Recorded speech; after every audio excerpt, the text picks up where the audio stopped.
Oke, Assalamualaikum warahmatullahi wabarakatuh. Kita lanjutkan untuk pembahasan pada subbab yang ke-11 yaitu kolektor DC feedback configuration. Ini adalah sedikit modifikasi pada rangkaian kolektor feedback, terutama pada sisi feedbacknya, yaitu di situ dikasih tambahan resistor lagi yang terpasang seri dan di tengah-tengahnya nanti ada kapasitor. Sebenarnya ini sudah kita bahas sebelumnya pada analisis DC ya. Nah, untuk rangkaian ini sudah kita bahas pada analisis DC, tetapi karena analisis DC itu mengasumsikan bahwasannya semua kapasitor itu open circuit, maka kapasitor ini tidak memiliki efek. Nah, untuk perhitungannya atau rumusnya itu tinggal menjumlahkan atau menserikan RF1 dan RF2 saja. Hal ini berbeda, nah, berbeda cerita dengan analisis AC, karena pada saat analisis AC kapasitornya ini short. Nah, nanti analisisnya berbeda dengan yang DC. Oke, kita langsung saja.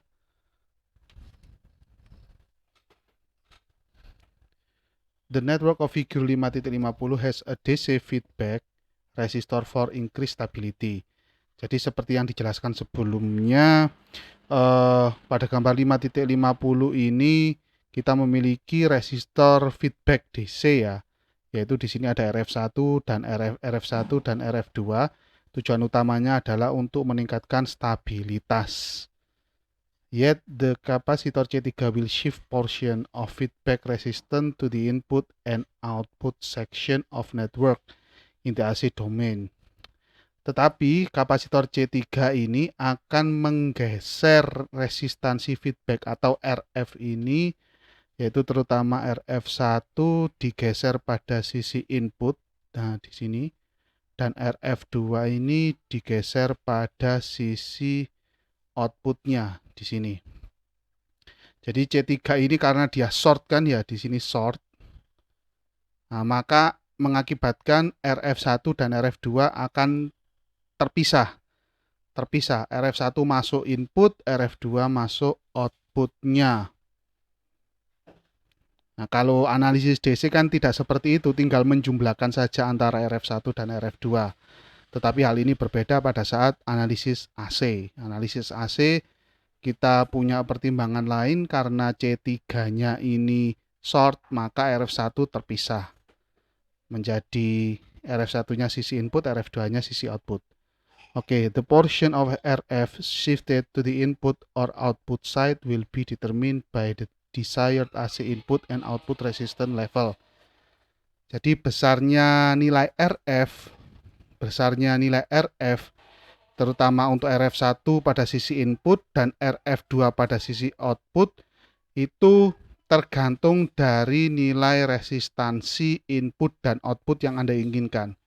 Jadi seumpamanya Anda ingin menaikkan atau menurunkan resistansi inputnya, maka Anda harus menaikkan atau menurunkan resistansi RF1. Nah, jadi seperti itu. Atau jika Anda ingin menentukan atau menaik atau menurunkan nilai pada resistansi output, maka Anda harus menaik atau menurunkan RF2-nya. Jadi seperti itu. Jadi ini untuk nilai resistansi input, dalam hal ini berhubungan dengan ZI ya, bisa kita manipulasi dengan RF1. Nah, begitu juga resistansi output yang berhubungan dengan ZO nanti, Anda bisa memanipulasinya dengan RF2. Berbeda dengan sebelumnya ya, Karena untuk yang kolektor feedback saja kita cuma punya satu RF.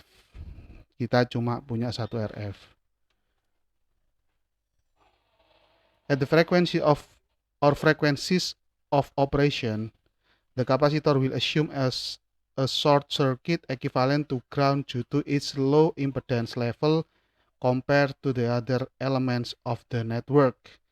Jadi pada frekuensi atau frekuensi kerja, Kapasitor ini seperti halnya sebelumnya ya, kita asumsikan sebagai rangkaian yang rangkaian hubung singkat terhadap ground, sudah pasti terhadap ground. Karena nilainya itu sangat kecil dibandingkan dengan nilai resistansi-resistansi atau komponen-komponen yang lain. Contohnya RF1, RF2, RC, jadi seperti itu. Karena saking kecilnya maka kita anggap dia sebagai rangkaian hubung singkat atau short gitu aja.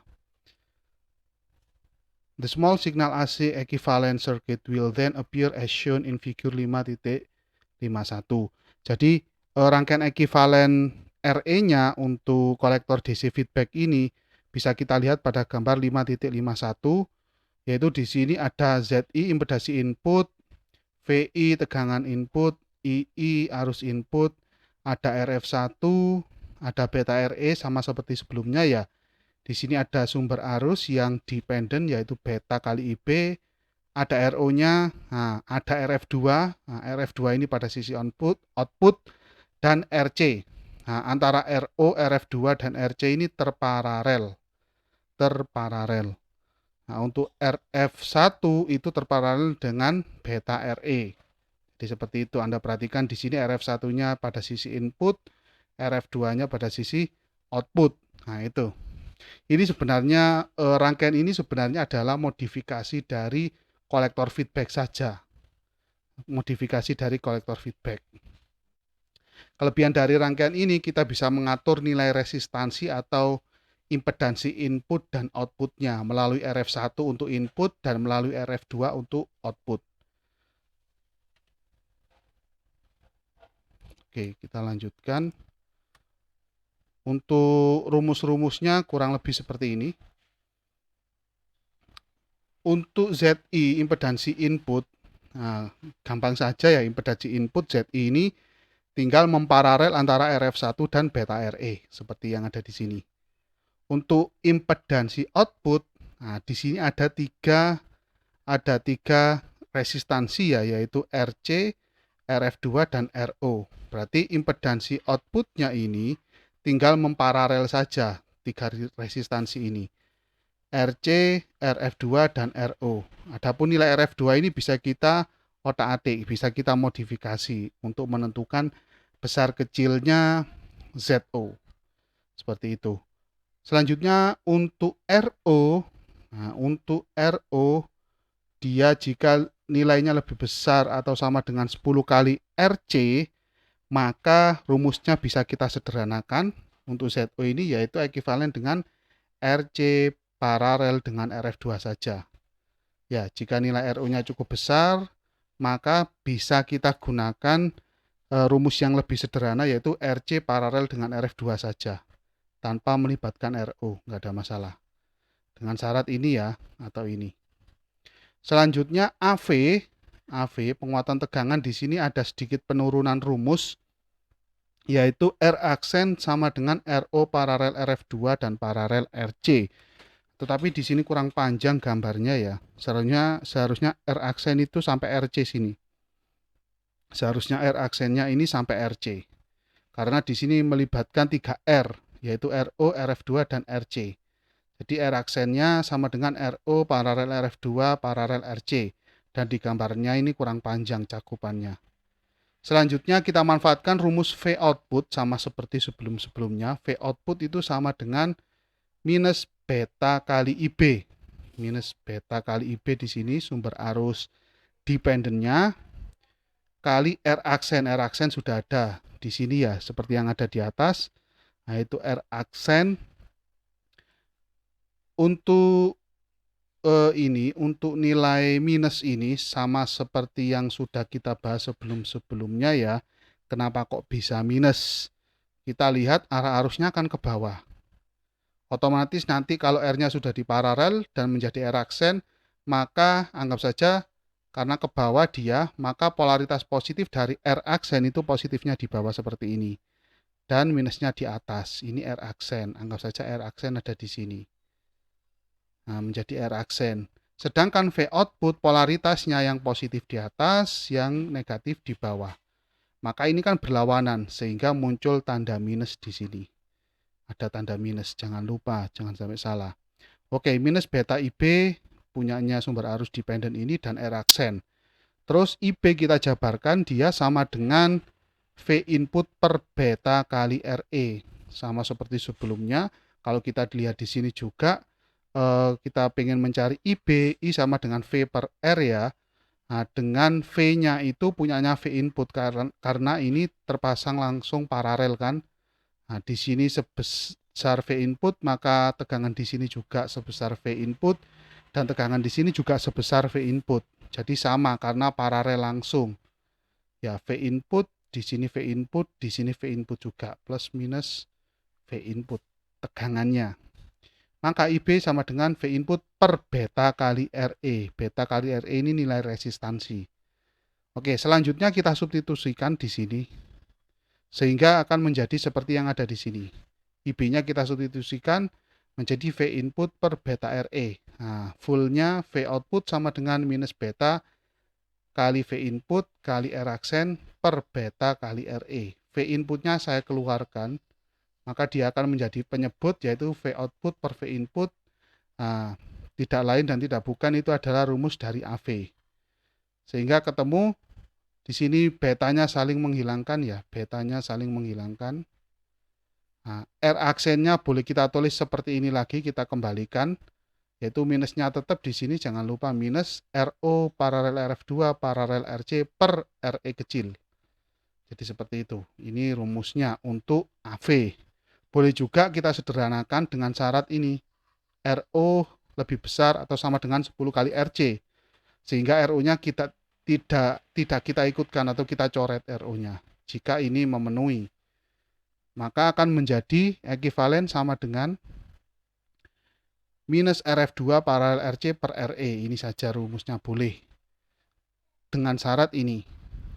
Oke, rumusnya cukup mudah, penurunannya hampir sama dengan sebelum-sebelumnya ya. Terutama untuk AV itu penurunannya cukup mudah juga, sama dengan sebelum-sebelumnya. Untuk ZI dan ZO simpel saja, tinggal kita lihat rangkaian ekuivalennya. Untuk ZI dia ada RF1 dan beta RE yang terparalel. Begitu juga ZO ada RO, RF2 dan RC yang terparalel. Untuk AV penurunan rumusnya seperti yang sudah kita bahas barusan. Oke, selanjutnya phase relationship, hubungan fase di sini ya. The negative sign in equation 5.68, tanda negatif pada persamaan 5.68 ini, tanda negatif, clearly reveals a 180 degree phase shift between input and output voltages. Jadi tanda negatif menunjukkan bahwasannya ada pergeseran fase sebesar 180 derajat antara fase input, fase tegangan input, dan fase tegangan outputnya.